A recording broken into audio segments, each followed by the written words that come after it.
Hello guys, welcome to forex salary channel और इस video में आपका स्वागत है। तो ये वीडियो एक स्पेशल वीडियो मैं आपके साथ यहाँ पर शेयर करने वाला हूँ क्योंकि मेरे पास काफ़ी मैसेज, ईमेल, इवन इंस्टाग्राम पर इतने मैसेज आ चुके हैं कि माय फॉरेक्स फंड जो इससे रिलेटेड न्यूज़ है, क्या ये बंद हो चुका है, क्या कंपनी बैन हो चुकी है, क्या हमारा अकाउंट जो यूज़ करते हैं, जो ट्रेडर्स यूज़ करते हैं, जिनके अकाउंट्स हैं, क्या उनकी मनी फ्रीज हो गई है, क्या ये प्रॉप फर्म इंडस्ट्री का डाउनफॉल है। तो काफ़ी रिलेटेड क्वेश्चन है जो इस टाइम मेरे पास आ रहे हैं। मैं इस वीडियो में अभी मैं कहूँगा कि बहुत अर्ली है डिटेल में बताना, पर क्या चीज़ें हैं जो आपको माइंड में रखनी है, क्या आपके अकाउंट के साथ होगा, क्या आपके चांसेस हैं आपके अकाउंट वहाँ पर मिलेंगे और बाकी प्रॉप फर्म्स के साथ क्या सीन है। तो वो सब चीज़ें वन बाय वन हम यहाँ पर डिस्कस करेंगे। चलिए चलते हैं वीडियो में।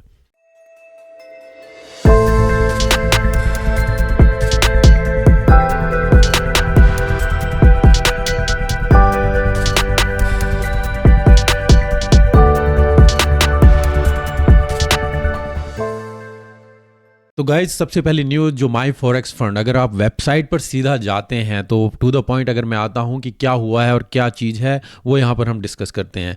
तो अगर आप वेबसाइट को ओपन करते हैं myforexfund.com, सीधा आपको एक नोटिस मिलेगा जो आप यहाँ पर देख रहे हैं। आप अपनी वेबसाइट, अपने अकाउंट को एक्सेस नहीं कर सकते हैं। क्या हुआ है? Traders yesterday we learn that without prior notice or discussion, मतलब उनके पास माई फॉरेक्स फंड के पास कोई नोटिस या डिस्कशन कुछ नहीं हुआ, उन्हें कुछ इंडिकेशन नहीं था। Provincial securities regulator in Canada and commodities regulator in United state. पहली चीज आपको बता दूं, माई फॉरेक्स फंड कनाडा से रजिस्टर्ड था पर वो कनाडा में ऑपरेट नहीं करते थे। तो जो भी उनकी रनिंग थी बिजनेस वो ऑल ओवर वर्ल्ड वाइड थी, पर कनाडा से वो केवल लाइसेंस थे और वहाँ पर वो ऑपरेट नहीं करते थे।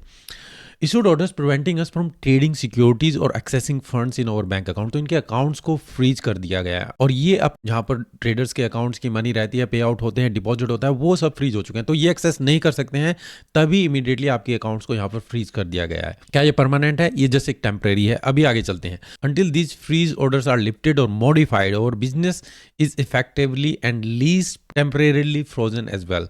तो अभी टेम्परेरी इनका बिजनेस फ्रोजन है क्योंकि इनके पास एक्सेस ही नहीं है अपने बैंक अकाउंट की। जब तक वहां पर कोर्ट ऑर्डर नहीं देते हैं कि जो बैंक अकाउंट्स हैं उनके ऊपर जो रिस्ट्रिक्शन है वो लिफ्ट कर दी जाए, हटा दी जाए या चेंजेस कर दी जाए कि केवल ट्रेडर्स के अकाउंट्स को उनको एक्सेस मिल पाए। We will be reaching out to regulator to discuss their concern. तो वो जाएंगे उनके पास। And the first court date to determine whether the freeze orders should be lifted or modified is currently scheduled for September 11. तो September 11 तक अभी तो कुछ नहीं हो सकता। September 11 पर पहली हियरिंग होगी, वहाँ पर ही डिसाइड किया जाएगा कि क्या ये जो रिस्ट्रिक्शन है वो हटाई जाए या कुछ चेंजेस किया जाए कि एटलीस्ट जो ट्रेडर्स हैं उनके अकाउंट वो एक्सेस कर सकें ताकि बिजनेस ऑपरेट कर सके। और इसके अलावा इनकी एक और हियरिंग है जो सेम वीक में है, इन कनाडा में है। तो ये पहली हियरिंग है जो आपकी यूएस में है, सेकंड हियरिंग सेम वीक। तो 17 सितंबर लास्ट डेट है वीक एंड का। तो 17 सितंबर तक कनाडा में इनकी सेकंड हियरिंग रहेगी, वहाँ पर और भी ज़्यादा डिटेल्स क्लैरिफाई हो जाएंगी।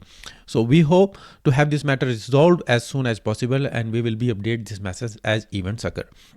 तो 11 सितंबर से पहले, इससे पहले आप जस्ट अपनी गैसिंग ही कर सकते हैं कि क्या हुआ है, क्या है। तो जस्ट यहाँ पर क्या चीज़ें हुई हैं वो चीज़ें हम यहाँ पर डिस्कस करेंगे। तो 11 सितंबर से पहले आपका अकाउंट अगर है तो वो आप एक्सेस नहीं कर पाएंगे। 11 सितंबर के बाद जो भी डिसीजन होगा या later end of this week जो कनाडा में हियरिंग है और यूएसए में हियरिंग है उसके बाद ही आपको पता चल पाएगा। सबसे पहली चीज़ मैं बता दूँ, my forex fund leading prop firms है इंडस्ट्री में। तो इतना एकदम से ऑपरेट बिजनेस सारा बंद हो जाना वो बहुत ही डाउटफुल है कि सारा बिजनेस एकदम से शट डाउन हो जाएगा। तो मैं नहीं कहूँगा कि आपको पैनिक होने की जरूरत है, थोड़ा वेट कीजिए। अगर मैं यहाँ पर आपको दिखाऊं, ये स्टडी आप यहाँ पर देख रहे हैं, जो टॉप फर्म्स हैं जो वर्ल्ड वाइड हैं। अगर आप यहाँ पर देखें, माई फॉरेक्स फंड नंबर 1 है यहाँ पर, जहाँ पर मंथली विजिट्स मिलियंस में है, 5 मिलियंस में है और इतनी विजिट्स हैं। उसके बाद आप FTMO, funded trader, my forex fund, true forex fund, funded next 5%, ये बाकी फर्म्स आते हैं और तमाम फर्म्स आजकल ओपन हो रही हैं। इतनी फर्म्स हो रही हैं कि आप कह नहीं सकते हैं। तो आप कहेंगे कि क्या ये प्रॉप फर्म इंडस्ट्री का डाउनफॉल है? मैं नहीं कहूँगा, मैं कहूँगा एक रेगुलेशन एक अच्छी चीज़ है। अब गवर्नमेंट्स की आइज ओपन होगी क्योंकि इस टाइम पर आप देखेंगे कि इतनी सारी कंपनीज आ चुकी हैं इस बिजनेस में। हर कोई चाह रहा है कि अपनी एक कंपनी खोलें, फंडिंग प्रोवाइड करें और वहाँ पर ट्रेडिंग करें। मेरे पास भी इतनी ईमेल्स आती होंगी गाइज। अगर यहाँ पर मैं आपको मैसेज दिखाऊँ कि ये फर्म ओपन हुई है, प्रमोट कीजिए, ये फर्म ओपन हुई है, मैं प्रमोट नहीं करता हूं। आपने देखा होगा एमएफएफ, जो कि 1 ईयर पहले मैंने इनके ऊपर वीडियो बनाया था।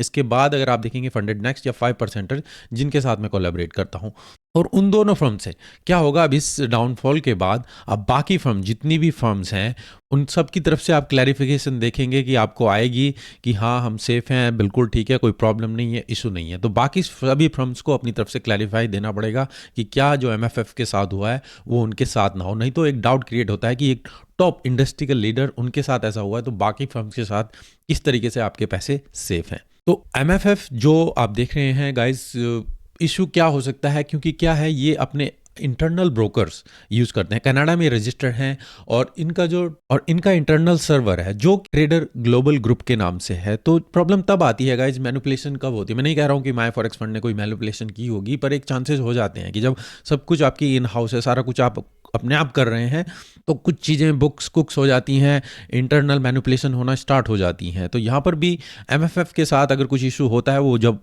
आपकी यहाँ पर हियरिंग होगी उसके बाद ही पता चलेगा, क्योंकि इंटरनल सर्वर है, सारा कुछ है, कनाडा से रजिस्टर्ड है पर ऑपरेट नहीं करते हैं और कमोडिटीज़ यूएस के लिए है। तो वो सब चीज़ें वहाँ से जब वो देखेंगे उसके बाद ही वो वहाँ पर क्लैरिफाई कर पाएंगे। इसके अलावा और भी प्रॉप फर्म्स हैं जो कनाडा में रजिस्टर्ड हैं। मैं नहीं कहूँगा कि आपको पैनिक होने की ज़रूरत है, पर जो प्रॉप फर्म्स आप देख सकते हैं, EATPT, माई फॉरेक्स फंड या बी स्कोप, काफ़ी नई फर्म्स, इतनी फर्म्स आ रही हैं आप कह नहीं सकते हैं। जैसे मैंने आपको दिखाया, मेरे पास भी इतने मेल्स आती हैं कि ये फर्म्स हैं, इसको प्रमोट कीजिए, इतनी फर्म्स हैं। मैं ज़्यादा फर्म्स को प्रमोट नहीं करता हूँ, जस्ट 2 से 3 फर्म्स ही थी गाइज। तो ये फर्म्स भी कनाडा में रजिस्टर है। मैं नहीं कहूँगा कि इन पर एकदम से कुछ एक्शन होने वाला है, ऐसा कुछ नहीं है। जस्ट अगर यहाँ पर हुआ है तो बाकी फर्म्स के ऊपर भी कुछ एक्शंस वहाँ पर हो सकते हैं। तो क्योंकि प्रॉप फर्म्स रेगुलाइज नहीं है, कुछ रेगुलर नहीं है, रेगुलेटेड नहीं है, कोई भी कंट्री कहीं से भी आप प्रॉप फर्म्स देखेंगे वो वहाँ पर ओपन कर लेती हैं और आजकल इतनी ओपन हो रही हैं। अगर आप सबसे देखें, सबसे जो ओल्डेस्ट प्रॉप फर्म्स हैं वो FTMO है, जो चेक रिपब्लिक से बेस्ड है, पर उन्होंने अपने ऑपरेशन लिमिटेड रखे हुए हैं। वो ज़्यादा अगर आप देखेंगे तो एक स्टैंडर्ड लेवल पे हम देखते हैं, इंडिया में वो ऑपरेट नहीं कर रहे हैं अब। सेकंड, 5%er भी काफ़ी पुरानी फर्म है जो इजराइल से हेड ऑफिस है, उनका भी आप देखेंगे कि सून कुछ ना कुछ यहाँ पर क्लैरिफिकेशन आएगी माई फॉरेक्स फंड के ऊपर। सभी प्रॉप फर्म से आएगी कि हमारी तरफ से सेफ है, तो जो होगा आप वेट कर सकते हैं। मैं अभी नहीं कहूँगा कि आप कोई डिसीजन ले इसके बेस पे एकदम से। इसके अलावा जो फंडेड नेक्स्ट है, जो एकदम से इतनी उभरी है, जो दुबई बेस्ड है, जिनके ओनर बांग्लादेश से हैं, तो आप देखेंगे डिफरेंट कंट्रीज से है, तो कुछ रेगुलेशन नहीं है। तो मैं कहूँगा कि एक अच्छी चीज़ है अगर यहाँ पर सभी जो प्रॉप फर्म्स हैं एक रेगुलेशन आए, ताकि आपके ट्रेडर्स के पैसे सेफ रहें। ये नहीं कि कोई भी कल को खड़ा हो जाए और मैं अपनी प्रॉप फर्म्स बना लेता हूँ और जब पैसे इकट्ठे हो जाएं तब भाग लेते हैं। तो ऐसा कुछ नहीं होना चाहिए, एक रेगुलेशन होनी चाहिए। जैसे कि ब्रोकर के साथ आप देखते हैं, उसी तरीके से आपको यहाँ पर जो फंडिंग फर्म्स हैं इनके ऊपर भी कुछ रेगुलेशंस होनी चाहिए, जो कि एक अच्छा स्टेप है। मैं नहीं कहूँगा ये डाउनफॉल है, मैं कहूँगा एक अच्छा है, एक बेटर है इन फ्यूचर के लिए, इन कंपनीज के लिए, ताकि उनके ऊपर स्क्रूटनी हो और ये एक एंड प्रोडक्ट जो रिटेल ट्रेडर्स के पास पहुंचे, जो एक अच्छी फर्म को वहाँ पर यूज़ कर सकें। अब आप देखेंगे एमएफएफ या कोई भी और फर्म जिनके ऊपर आपके अकाउंट होते हैं, अगर वो कंपनी इस तरीके से चली जाए तो आपकी जो आपने मेहनत की है, आपके अकाउंट फ्रोज हो जाएं, आपने जो भी किया वो दोबारा से फिर आपको करना पड़ेगा। आपकी सारा पैसा जो भी आपने चैलेंज पास की, आपने पे आउट ले रहे थे, या आपके फंडिंग या मनी पड़ी हुई है, उसमें आपको प्रॉब्लम हो जाती है।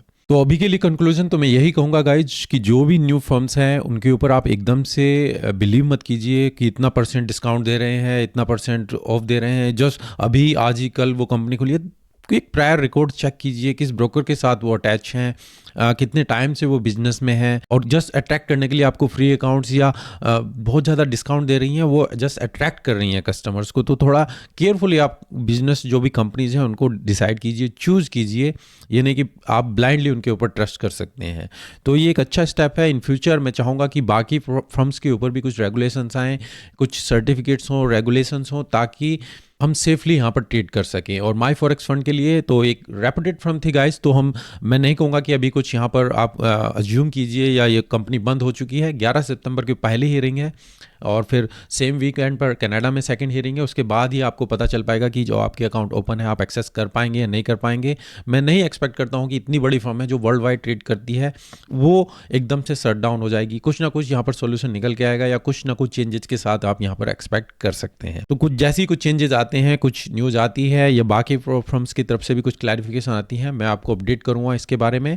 और पेशेंस बने रहिए, अगर पैनिक होने की कोई ज़रूरत नहीं है। देखते हैं जो भी न्यूज़ होगी आपके साथ शेयर किया जाएगा openly. Thank you. Take care and goodbye.